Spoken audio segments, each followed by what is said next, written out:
Right, so the third thing I thought we would talk about is the word homosexual. It is a word with a distinct meaning and understanding. Yes. So what could be so controversial about this word, Carl? It's far right to use the word homosexual. It says one noted homosexual, Owen Jones, actually. Have you heard of Owen Jones? Oh, yeah, I've heard of Owen Jones. Yeah, he's insufferable. Yeah. Well, he thinks if you say the word homosexual, that's a red flag. Is this like... Is this a trick? There is a common evolution of language where there was phrases to identify individuals, whatever, right? Yeah. And it seems like, no, there always needs to be a proper, more respectful term, and that term is queer. Well, but that term ends up getting used so much and becomes so casual that now it's disrespectful. Like, kind of. Retard was introduced as the respectful way to refer to people with mental disability. Yes. But now it's like, oh, if you say that, yes. it's so offensive. Is this what's happening to homosexual? Yeah, actually. That's exactly what's happening to homosexual. And this dovetails very nicely with a video I did called Thicc Concepts, because I think this is genuinely important about the understanding of how we use language, right? Because we ascribe the baggage to language that we want to have on it. And in the way that we use it, it picks up the baggage. It's exactly what you're saying, right? So the word retard was originally like a clinical term, but because of the way that it's used and the people to who it's ascribed, everyone viewed it. They added all of this negative baggage to it and say, well, I don't want to be associated with that. You know what's frustrating about it? Because it was also a useful word in language, because it never was just focused in on people with mental disability. To be retarded in something was also to mean something that was either underdeveloped or restricted. Yeah, exactly. And so you could say, well, this behavior is clearly retarding society in our progression. It's actually a useful word. Yeah. And my being fat is retarding my sprinting speed. Yes. I mean, it's literally doing that. I'm not one of nature's sprinters. And as a result, Carl is definitionally retarded. In a way, yes. In a way, and that's the thing. But of course, the language has a life of its own depending on how we use it. Yes, that's what this podcast is about. And this is one of the best ones I've done. I think it's really important. So anyway, the way I found this is just by someone showing this to me. Now, Owen Jones has me blocked. So when he says someone who unironically describes gay people as homosexual is almost certainly homophobic. I know, right? That's a great take. And I literally was just, what did Owen Jones mean by this? Because I didn't know. I mean, this is the type of thing, it really jumps out at me, that people are so desperate for there to be injustice in the world so that they can virtue signal and grandstand, that they just end up making oppression. Clearly, this is the type of thing where I get the impression, for Owen Jones, there are not enough homophobic people in the world for him to oppose. Oh, that's definitely. So he has to shift the definition so he can class more people as homophobic, so then he can then be more virtuous in opposing them. You know what? Actually, I'm going to stand in defense of Owen Jones. Really? Yes. He is, in a way, kind of right, and I'll explain it as we go on. Okay, there you go. I found this through this thread where there are lots of gay people who don't think Owen Jones is a very good advocate or ambassador for their community, and he points that out, as you can see, and it went on to Owen Jones saying that even using the word female is a red flag. This is literally that there's no level of purity worthy enough. I love Dave here. I don't know who Dave is, but he's just like, himself and his wingman moved on to being outraged by my use of the word female. It was so ridiculous. I thought they were winding me up. And I mean, I don't blame him for thinking that, because he's like, well, yeah, obviously in the right context, I'm happy to use homosexual or female. Why wouldn't I? What would be the problem? Like, that's mental that would be something you find shocking. And, John pointed out, well, look, I mean, they're literally synonyms. Yeah. you literally, you just call someone gay, a gay person's a homosexual man. Okay, a homosexual is someone who's attracted to the same sex, which is someone who's gay. I mean, it's just not very complicated. But Owen wrote a piece on this, and I found this interesting because actually, in a way, I think he's right. Oh, this is... Yeah. Shocking stuff. Carl Benjamin defending a position. I'm intrigued. The broken clock. Right? Yes. Chimes twice a day. Yes. And like I said, I don't normally quote Andrew Tate, but I think he was right. I don't normally support Owen Jones, but in this case, I think he's actually right. So he says that, he said, unironically, calling gay people homosexual tend to be homophobes. And so he says, firstly, if any gay person thought about it for more than 2 seconds, being described by a straight person unironically as a homosexual would obviously jar. Consider, are you gay and are you a homosexual? Imagine a politician start talking about homosexuals on national television. Given that you can use gay people, opting for homosexuals is certainly a choice. Indeed, homosexual is a term rarely used in public discourse. And here he's not wrong, because it used to be that being gay had negative connotations. As in, go back 100 years, I mean, assuming they even meant homosexuals, but, say in the 70s or something, there would be the sort of strong Christian conservative moralizing where like, oh, being gay is bad.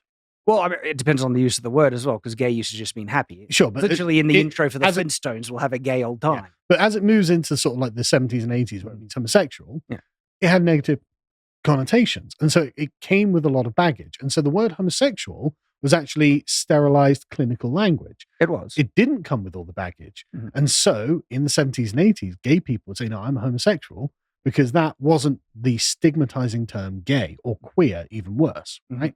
And he carries on, as the New York Times puts it, considering them follow the following phrases: homosexual community, homosexual activist, homosexual marriage. Substitute the word gay in any of those cases, and the terms suddenly become far less loaded, so that the ring of disapproval and judgment evaporates. It's like, yes, now, because there's been such a concerted effort to make gay a positive term in the Pride parade. I guess only if you have that, exposure and stuff. Because to me, it's equivalent. I don't see any more baggage to one or the other. But I guess if you are in the Pride movement where gay is used far, far more. And it's constantly pro. Yeah. Right? It's constantly in favor of.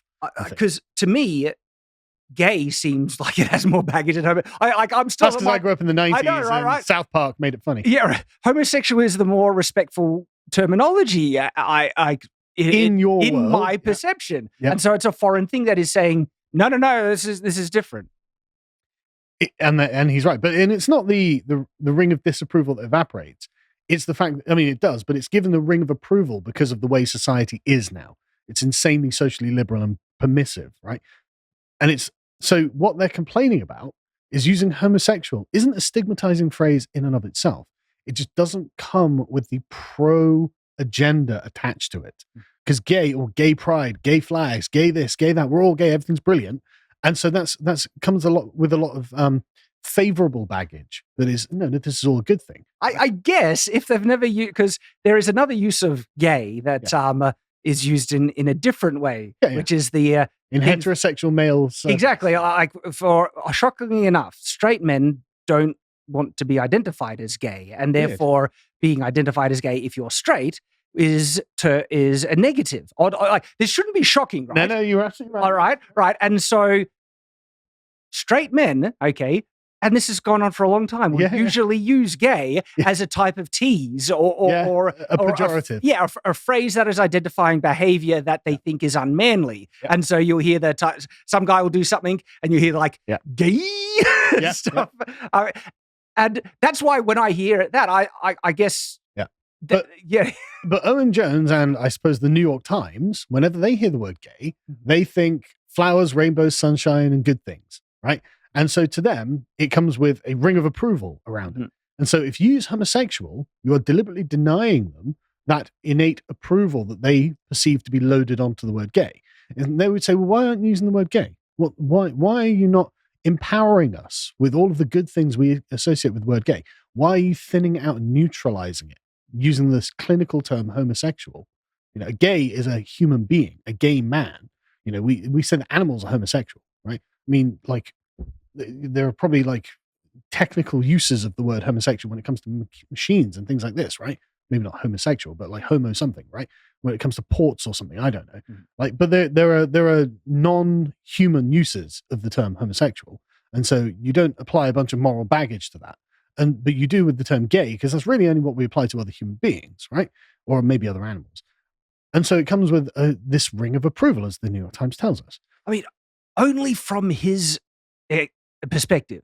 Sure. But this is fine, because this is obviously totally subjective, because we're talking about language, right? Yeah. Language is only connected and supported by other language, right? And so there's no objective universal, embedded in the table standard. Oh, yeah, I completely So get that. It's all flexible. It's all malleable. It's all connected to itself, right? But there is a collective understanding Yeah. of words, Yeah. and I usually subscribe to the notion of the collective understanding usually determines what the most common definition of a given word is, totally, which is quite useful actually, because it's totally real. Well, my direct point in comparison is in historical terms and terminology, and more so for swords, because there's a problematic word for sword enthusiasts. Is it broadsword? It is broadsword. You got it exactly. How did I know, Chad? It's like I've watched your videos. Oh, there you go. Yeah, what is a broadsword? What is a broadsword? Where there is a historical definition, and then there is an understanding in casual language that most people use.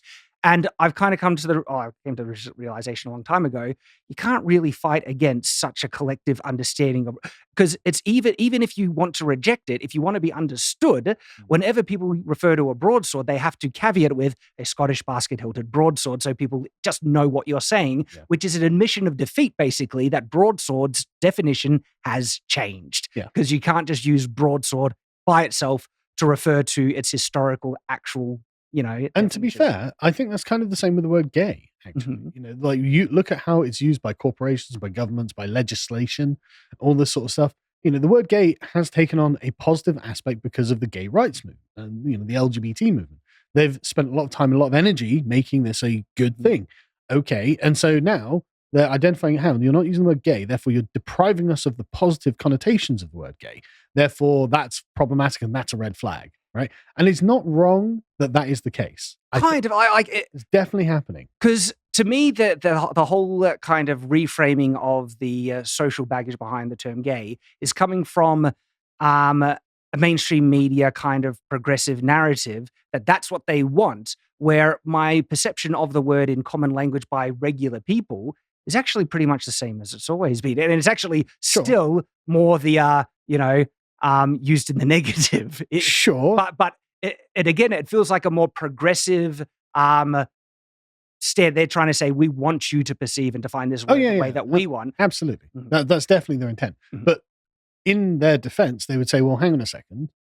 That's you and your friends, but we've got the media, we've got the corporations, we've got the government, we've got all of the institutions of power in your country and around the world, all praising the word gay like it's the best word that's ever been invented. So who really has the whip hand in this situation?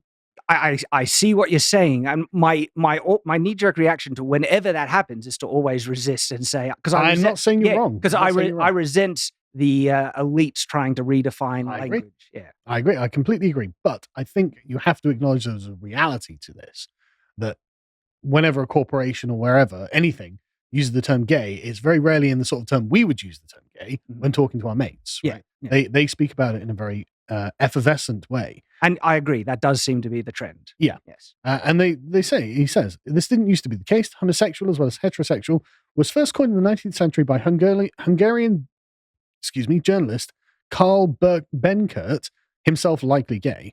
The term was widely used by gay people, especially gay rights campaigners in the 60s and 70s, take the campaign for homosexual equality. Slogans such as homosexual liberation were common. And this is, again, they use the morally neutral language, the clinical language, to bring in their particular conception. And then once that barrier had been pushed through and broken, then they flip to now gay is good, right? So now, the gay has a higher preferential treatment, preferential value in the minds of the activists than homosexual, even though before they didn't call themselves gay because they had a negative connotation. So they used homosexual. So it was a stepping stone to normalize and advance a particular agenda, right? And this is why it's important. Essentially, it's to sort of launder the concept into society, right? Yes. And this is what he says. He says, why did homosexual fall out of favor? Well, it had strong clinical medicalized connotations, which is precisely what we were saying. Okay, I see where this is going. Gay people were classified as sexual deviants, a term which focused purely on sexual relations and therefore excluded romantic love and affection. And this only helped fuel the stigma. By the 20th century, the word had taken on a definition associated with the American Psychiatric Association's classification of same-sex attractions as a mental disorder, which didn't change until 1973. And this is what you can see about what we were saying just now. He says it. Well, I mean, there's this kind of moral leveling that has gone on through the word homosexual to get back to from gay being a stigma to being something positive, right? And that is actually why this is important and why I wanted to talk about it, because trying to demoralize terms that we already use, such as going from mother to birthing person, or from father to caregiver, or something like that, you can see that these are terms that have high approval and deep moral attachments.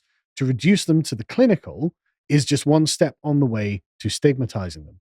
Mhm. This is why this is a problem, because he is saying we did this with gay, and now you don't use gay, therefore homosexual is a far right, red flag. Well, it's going to be at the point where mother and father will be far right red flags. That's what he's saying is happening. Yes, but I feel there's such a vast difference in effect between the comparisons that you gave. Mhm. Like, because to me, I see a chasm of difference in meaning between mother and birthing person. Like Oh, yeah. one word has such meaning, but I don't see that chasm between gay and homosexual. That they do. Do they? Oh, To he's that saying level? he's literally saying it. He's written an article about it. He's dying on this hill. It Really? looks ridiculous to us, Mhm. but this is his life. This is his community. The New York Times write about this. We might say, well, I don't think that's that big a deal. And they all say, well, you're wrong, but I don't think it's a big deal if we just call mothers birthing persons or bonus holes or whatever it is. And obviously we'd be like, well, hang on a second. This is a massive deal, Mhm. And so whether we perceive that as being the same equivalent doesn't really matter to them, because they definitely do. And I think that this is exactly why they're trying to use clinical language in order to remove the moral connotations that mother and father have, in order to replace them with just caregiver, Mhm. birthing parent, or something like that, just things like that, right? And so that's why we're not allowed to use the word homosexual anymore, because it is not endorsing enough. And he goes on to defend. He says, why, unless you're a gay person being heavily tongue in cheek, would you want to use such an archaic and rare term? Well, why would you want to use a clinical term for women, families, children, etc.? Why would you want to, right?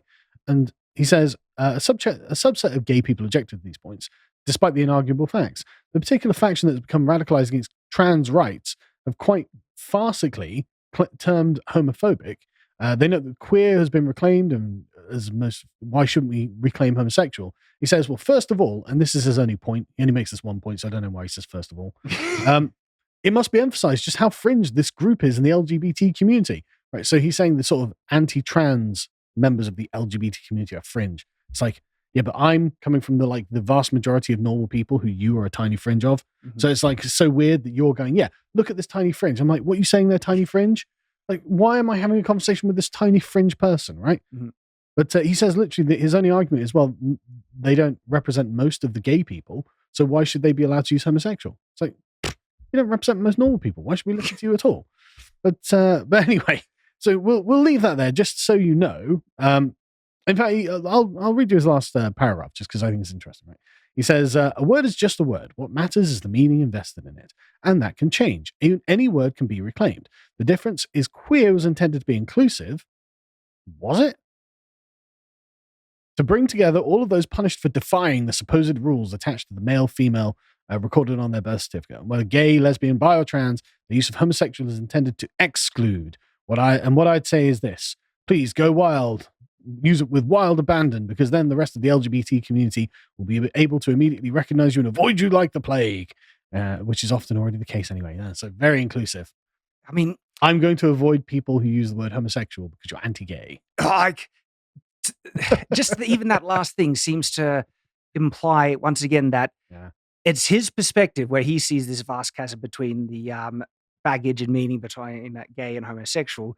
Of course, I have, I interact with gay people, okay, Sure. and this is not even a concept that comes close to coming up about homosexual being an offensive, way of describing, and it seems like a vastly more extreme kind of perspective that he is trying to promote. Again, to control language, to find another thing to be offended about, to be able to tell others that, this is the way it should be done. Therefore, I am one to look to as an authority. It is all about control. Yes. Fundamentally, about them. When you try to artificially manipulate language like this, Yes. it's all about control. And that's why I pointed this out, because I hate the reframing of father and mother. I hate it. Oh, same. It's despicable. And this is what Owen is trying to get at with the use of the term homosexual. It's like, no, you call me a gay. Like I would say, no, you call me a father. He's trying to imbue it with that kind of moral authority. And that's the problem. Reducing the moral authority of these terms is pernicious. It's dangerous. It's going to lead to consequences where we don't think it unnecessary, or we don't think it unwise to prevent fathers from seeing their own children in a divorce court or something like that. Right? There's a big one people have been trying to push a while in terms of a vastly more clinical term that is, actually, the original one was more clinical, but it's replacing pedophile with MAP. Yeah, absolutely. Minor attracted person. Absolutely. We don't need clinical terms for these things. They have stigma for a good reason. Yes. And also, mother and father have positive associations and connotations for a good reason. Yes, they are good things. Important positive association. And to me, the attack to try and replace such an important term, which has such historical importance for us as a human species, it is so important, that term. It's the bedrock of our lives. Yes. So to attack that is, in and of itself, very suspicious. Why would a person want to damage the relationship between a mother, father, and their children? Mm-hmm. Like, why would you want to thin this out, remove the moral depth of the concept in order to insert what? In order to change what? That itself is very sus. And I just find it very remarkable that Owen Jones has actually arrived at that position just through the use of the word gay.